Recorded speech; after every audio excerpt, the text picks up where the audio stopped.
back in Linn County, local, state, and federal law enforcement agencies have been going around the county to verify sex offenders are complying with the law when it comes to registering as a sex offender.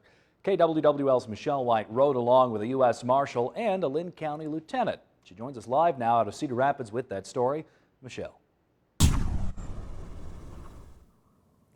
Colin, by law, the Sheriff's Office is responsible for the sex offender registry process, and those sex offenders are ordered by their respective courts to come to the Sheriff's Office and register where they are living.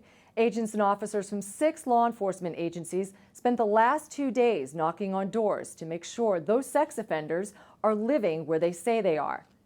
There are 402 sex offenders living in Linn County, and 14 teams of 2 law enforcement officers went out over the last 2 days to verify sex offenders are living at the address they registered with the Sheriff's Office.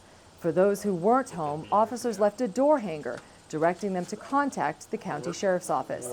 Out of all 402 sex offenders in the county, 2 had warrants for their arrests. 1 was arrested this morning. In the past, we have had people that were not in compliance, either living in an area where they weren't supposed to be living or not living where they say that they're supposed to be.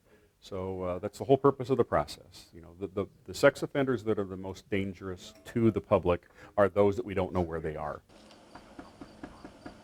Day 1 of this multi-agency operation yielded 5 non-compliant investigations opening and 160 offenders verified as compliant with their registration. And Colin, we don't have numbers yet for today, and there's still one more day for this operation, but I will update my story on our website.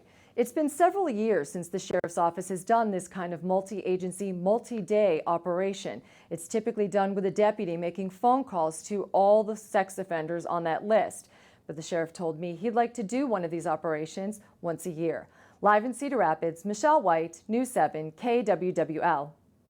All right, Michelle, thank you. And the agencies participating in this operation were the Sheriff's Office, the Cedar Rapids and Marion Police Departments, U.S. Probation, Iowa Division of Criminal Investigation, and the U.S. Marshal Service.